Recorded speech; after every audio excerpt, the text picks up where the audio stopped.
Assalamualaikum warahmatullahi wabarakatuh. So today we are from group 1, consists of my friend Nik Muhammad Fitri bin Nik Asri and me myself Muhammad Idafi bin Yusof. We would like to present to all of you about our topic, which is Introduction to Moral Philosophy from the Islamic Perspective. Alright, so I will pass this presentation to Nik Muhammad Fitri to continue to explain the introduction for this topic. Bismillahirrahmanirrahim. Assalamualaikum warahmatullahi wabarakatuh. My name is Nik Muhammad Fitri bin Asri and I'm from group 1. And inshallah I will start the presentation with the definition of ethics. So what is ethics basically? Ethics comes from the word Greek word, which is ethikos, which means character. So ethics is character. A system of accepted belief that control behavior, especially a system based on morals. So basically ethics comes from moral, a system of accepted rules about behavior based on what is considered right and wrong. Okay, the study ethics is a kind of study of what is morally right and what is not. So ethics and moral is something that correlated each other. So next, the second definition is moral. What is moral? So moral comes from Latin word, which is mos, which means custom. Primary definition of moral is concerned with principle of right and wrong, or conforming to standards of behavior and character based on those principles. Full definition of moral is concerned with principles of right and wrong, or conforming to standards of behavior and character based on those principles. And the last definition is attitudes or belief people hold that help them decide what is right or wrong. So moral is basically, if someone has a good moral, so they can decide what is good. If someone has bad morals, so they will decide something that not good to themselves or wrong things. And last definition is philosophy. What is philosophy? So philosophy comes from Greek word, which is philosophia, or the love of wisdom.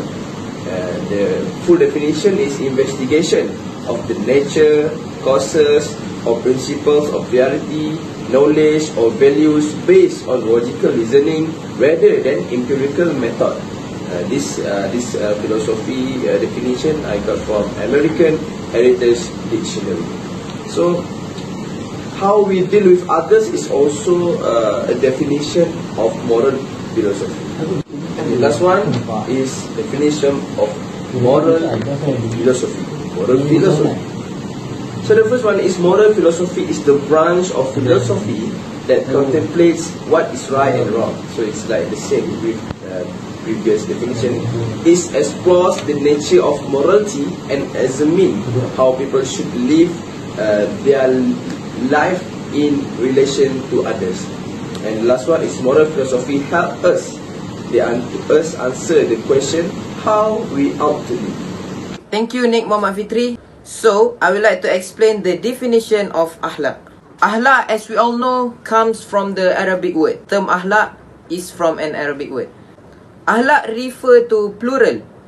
This word comes from a singular word which is khuluq, which means action, temperament, behavior, which cover the physical and spiritual aspect. Alright, so as you can see from the slide, akhlak also refers to disposition, nature, temper, ethics, morals, or manners of a person, which we can say refers to our temperament, refer to our manners of ourselves. So next, akhlak is the ethical system formed by the teaching of the Quran and explained by the Prophet sallallahu alaihi wasallam through actions and words. So in Islam, we know that our akhlak will be based on our Prophet sallallahu alaihi wasallam and the teaching that were told in the Al-Quran. Okay, akhlak also address the virtues, duties, and the attitudes of the individual to the society or the society as a whole. Alright, next, I would like to explain the view of our Islamic scholar in terms of akhlak. Okay, in Ihya Ulumuddin, written by Imam Al-Ghazali, he defined akhlak as the position of someone's soul which encourage him to do good things without even planning. Planning in their mind, nor being forced to. Dia tidak dipaksa ataupun tak plan apa-apa pun untuk buat sesuatu perkara tu. So, without thinking, he can do a good thing, so that we call akhlak. Okay, next. From Ibnu Maskawi, he defines that character, khuluq or akhlak in his profound book, Tahdib al-Akhlaq, as a state of the soul which move it toward action without any need for reflection or deliberation. It is almost the same with the definition that Imam Al-Ghazali told, which refers to our soul that encourage us to do a good thing without being forced, without plan to do so. We can just do it spontaneously. So next, I would like to explain to all of you the concept of akhlak in hadith. So as you can see here, this is some of the example in the hadith. The first one is from Bukhari. The most beloved of you to Allah are the best of you in character. The one who has the best character in you will be loved the most by Allah. There are some of the example of the hadith from Baihaqi, as you can see in the slide. You can read by yourself. So basically, we can say that Allah loves who have the good character in you. Islam and ethics. Islam has established universal fundamental Islamic ethics that have provided not only legal safeguards but also a very effective ethical system. Thus, whatever leads to the welfare of the individuals or the society does not oppose any maxim of the religion is ethically good in Islam, and whatever is harmful is ethically bad. So this is really simple.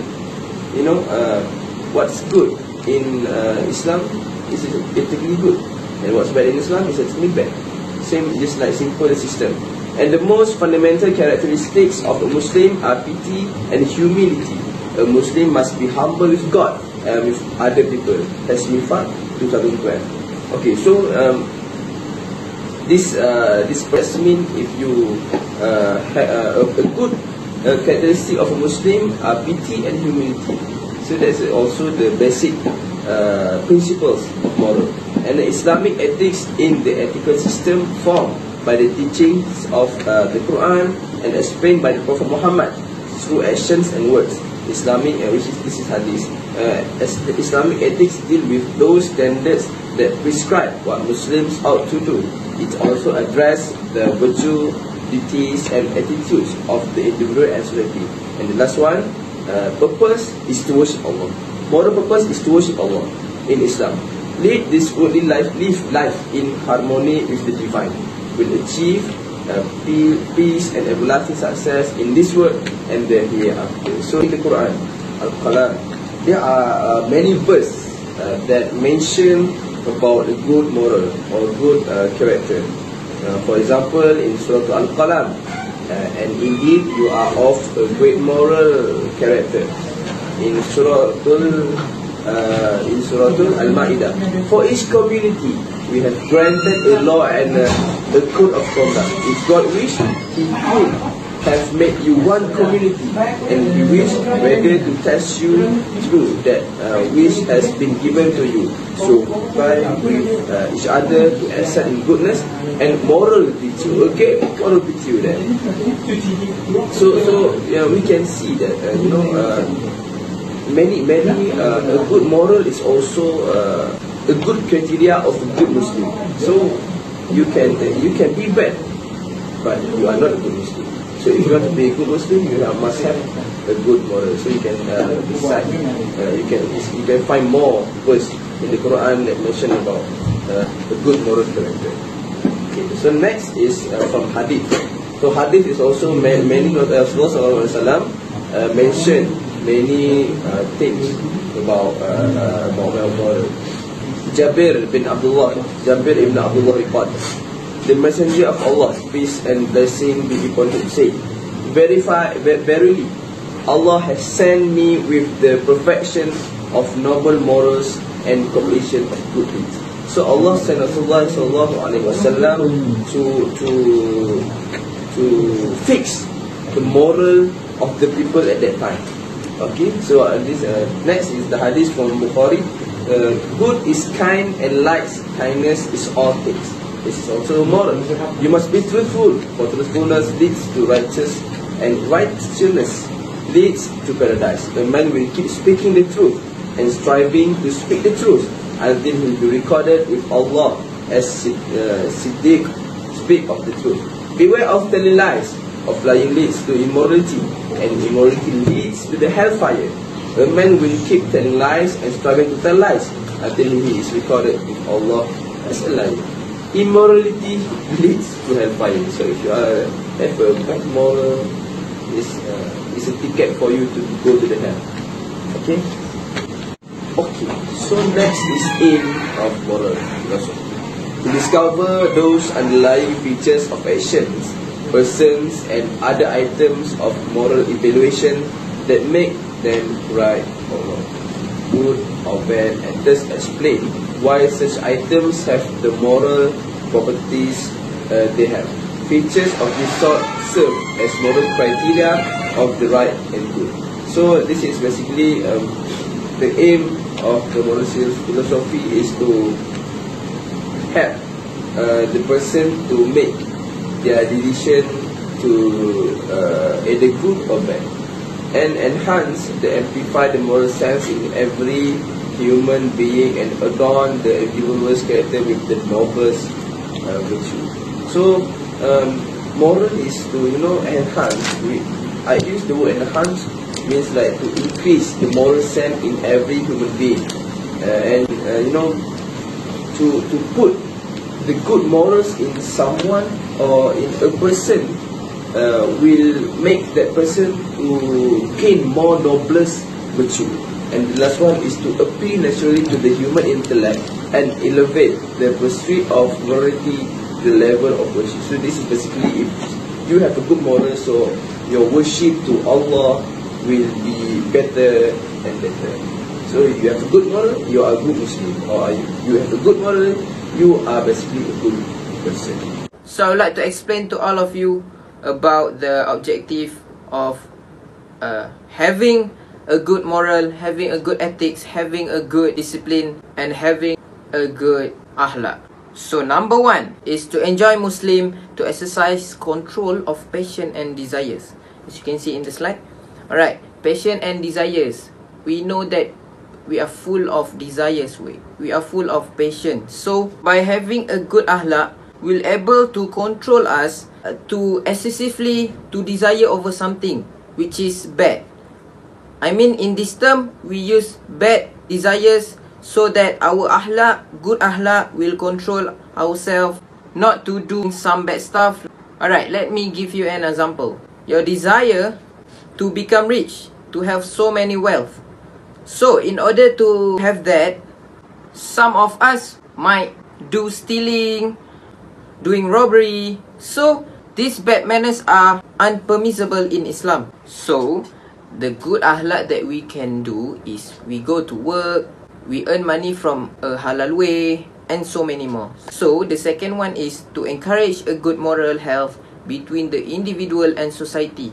As we all know, good moral leads to a good society. If the moral of ourselves or in an individual is good, it can lead to a good society where all of the individual are good. So the objective of this good akhlaq is to create a good society as a whole. Moving on, I would like to explain to all of you the importance of having a good akhlaq.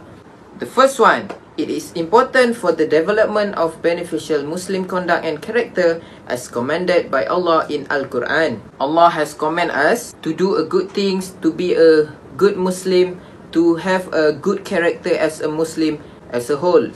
So the second one is Islamic ethics also emphasize the need to understand and develop virtue by sharpening our moral vision. So why is it good manner is a sort of a worship?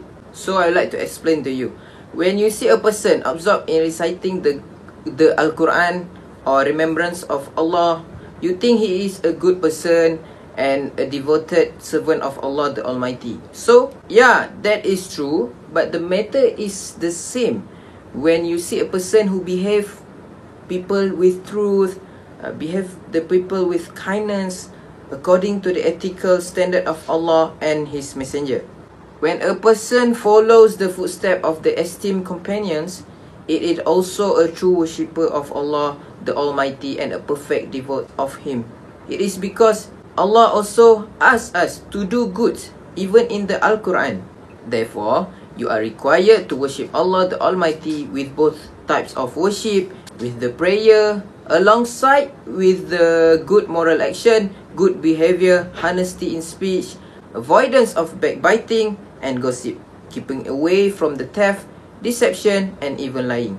So the next objective is be a mirror as a good Muslim, which if we are good, it will reflect of ourselves as a good Muslim. So what can I tell you about this? When you commit a bad matter with your non-Muslim friends or cheat any of them, you represent Islam to them in a bad way, and people think that Islam tell you to do so.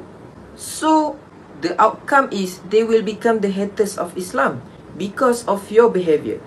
In contrast, if you treat them with a good moral, with good behavior, with a good manner, so you will deserve two rewards, which is one for your good ethic and another one is for your good representation of Islam. Thus, you have represent Islamic message in a positive way.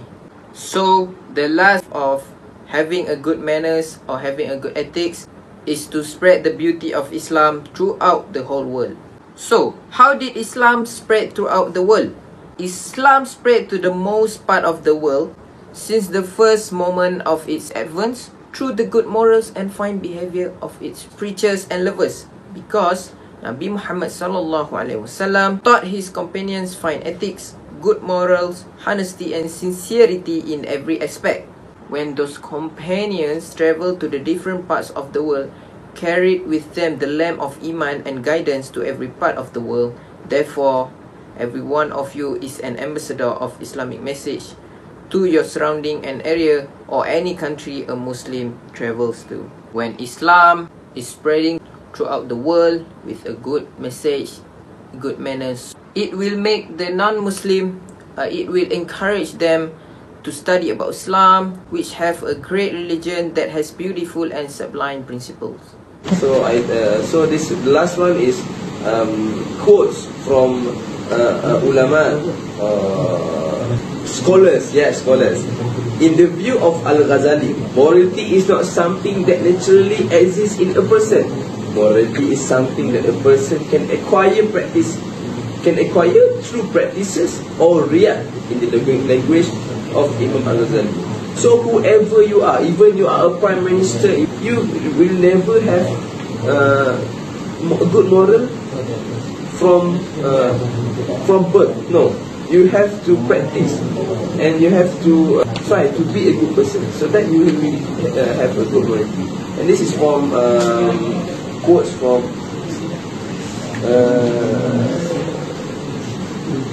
Ibn Miskawi.